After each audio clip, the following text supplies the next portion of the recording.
Today, we're diving into the world of daily life in ancient Egypt.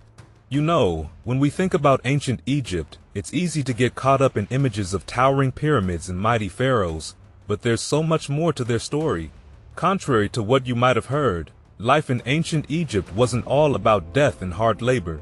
In fact, the ancient Egyptians were all about celebrating life, no matter where they stood in society. Yeah, they used slave labor like many other ancient cultures, but it wasn't just one group being targeted, it was more about status and circumstances. And get this, they were so in love with life that they believed the afterlife was just an extension of it. Crazy, right? Those who built the pyramids weren't just slaves, many of them were skilled craftsmen who were actually compensated for their work. But it wasn't all about work either. The ancient Egyptians knew how to have a good time. From sports and games to festivals and spending time with loved ones, they knew how to live it up.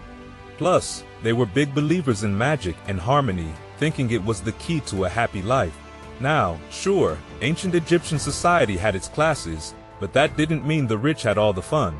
Nope, people from all walks of life enjoyed themselves whenever they could. So next time you think about ancient Egypt, remember it wasn't all doom and gloom. It was a celebration of life in every way possible. Alright, so we've explored how ancient Egypt was all about celebrating life, but let's dig a bit deeper into how society was structured back then. Now, imagine a pyramid, not the ones they built, but a social pyramid. At the very top, you've got the king, right? He's like the big boss, chosen by the gods themselves. And let me tell you, being king came with some serious perks. We're talking wealth, status, and luxuries that most folks could only dream of. But it wasn't just the king living the high life. His inner circle, the courtiers, they were pretty cushy too. And then you had these regional governors, called nomarchs, who were kind of like the king's right-hand men in different parts of the kingdom. Depending on how wealthy and important their region was, they could live quite lavishly or more modestly. Now, picture this. You're a nomarch living in a region with a booming tourist spot like Abydos, where people flock to see the grand necropolis dedicated to Osiris. You'd be living large, thanks to all those pilgrims bringing in the moolah. But if you're in a less happening region, well, your palace might not be as grand. And let's not forget about the scribes. They were like the bureaucrats of ancient Egypt. Their wealth and status depended on their success and the prosperity of their region. And scribes were like the rock stars of ancient Egypt. They were chosen by the god Thoth himself, who was all about writing and knowledge. Their job was to record everything, from daily events to important rituals, because they believed that what they wrote would last forever. Talk about job security, right? And get this, even women could be scribes, living just as comfortably as the men. But being a scribe wasn't the only prestigious gig. How about being a doctor? Yep, in ancient Egypt, doctors were pretty much like priests because they needed to be able to read all those religious texts to know how to treat illnesses. And guess what? Women were rocking it in the medical field too. Just look at Agnotas of Athens, who went all the way to Egypt to study medicine because women had more opportunities there. Now, let's switch gears and talk about the military. Back in the day, the military wasn't like it is now. Before the Middle Kingdom, it was more like regional militias called up by local leaders for defense. But then along came Amenemhat, who decided to shake things up and create the first standing army. That meant less power for the regional leaders and more control for the king. And hey, ever wonder why the ancient Egyptians weren't big on traveling abroad? Well, they believed that dying outside of Egypt would make it harder to reach the afterlife. So, you can imagine the soldiers on foreign campaigns weren't exactly thrilled. But hey, at least they made provisions to bring back the fallen soldiers for burial. Now, there's not much evidence of women in the military. Some say they wouldn't have even wanted to join. And hey, who can blame them? According to some accounts, life in the army wasn't exactly a walk in the park. Now, let's talk about the unsung heroes of ancient Egypt, the farmers and laborers. These guys were the backbone of society, working the land and keeping the economy going. So, picture this. You're a peasant farmer, waking up every morning to toil the fields that you don't even own. Yeah, the land belonged to the big shots like the king or the priests, but you were the one putting in the hard work. Your daily mantra? Let us work for the noble. And work you did, planting and harvesting crops, giving most of it away and keeping just enough to survive.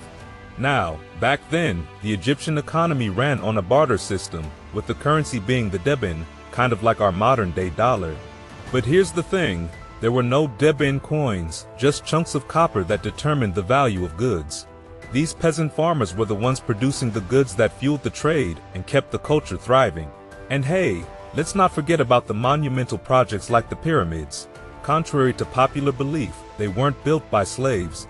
Nope, it was the hard-working labor force of the peasants that got the job done. And guess what? They were compensated for their work, no enslavement involved. But it wasn't all about farming and construction. Peasant farmers had skills too, from crafting ceramics and carpentry to brewing beer. Yep, you heard that right. Beer was a big deal in ancient Egypt, even considered a gift from the gods themselves. And don't even get me started on the jewelry, those exquisite gems mounted in ornate settings, made by skilled artisans from the peasantry. And get this, even though life wasn't easy for the lower class, they still had opportunities.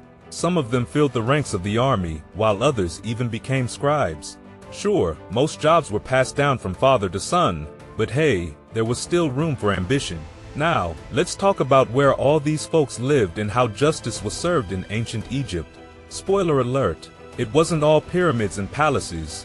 So picture this, you're the king, living it up in a palace so grand it would make your head spin. Your crib has everything, spacious apartments, conference rooms, even a harem. And let's not forget about the vibrant colors and lavish furnishings, all supplied by the hard-working lower-class workers. But it wasn't just the king living the good life. Scribes and nomarchs had their own digs too, ranging from opulent to modest depending on their success.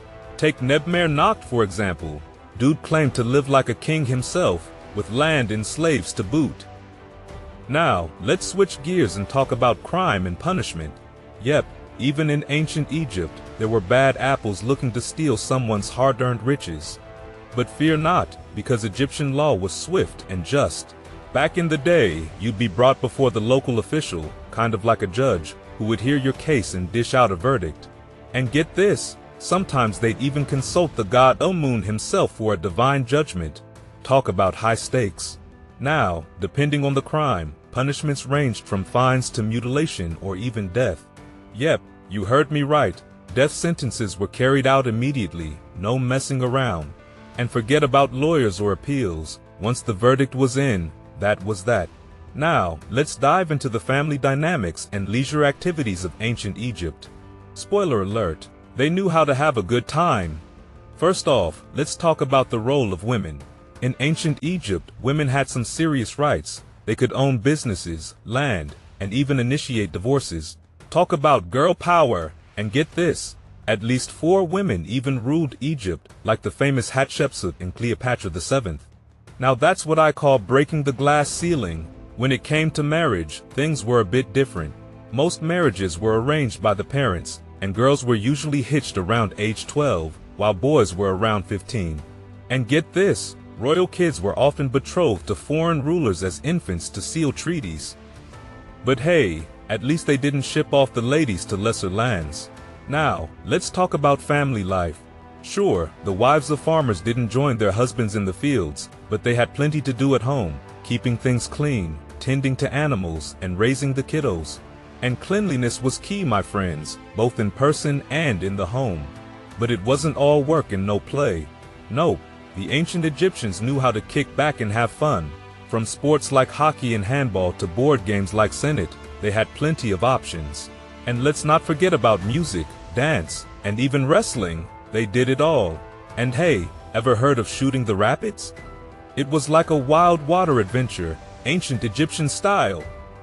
And after all that excitement, what better way to unwind than with a nice cold beer? Yep, beer was their drink of choice, especially at the many festivals they loved to celebrate. So, let's wrap up this incredible journey through ancient Egypt by diving into the world of festivals, food, clothing, and the afterlife. Festivals were a big deal in ancient Egypt. They celebrated everything from birthdays of gods to personal milestones like birthdays and weddings.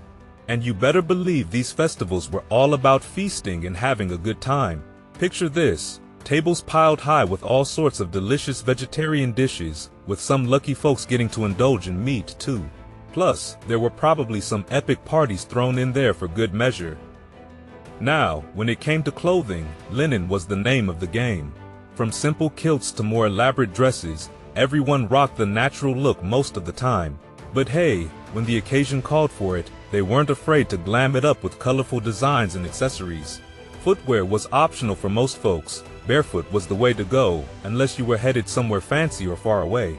Then it was time to break out the sandals, from simple woven ones to fancy leather ones adorned with intricate designs. But it wasn't all fun and games. The ancient Egyptians took their afterlife seriously. Proper burials were essential for a smooth transition to the next phase of existence. From mummification to burying the deceased with their favorite possessions, every detail mattered. After all, they believed that the journey didn't end with death. It was just the beginning of something even greater.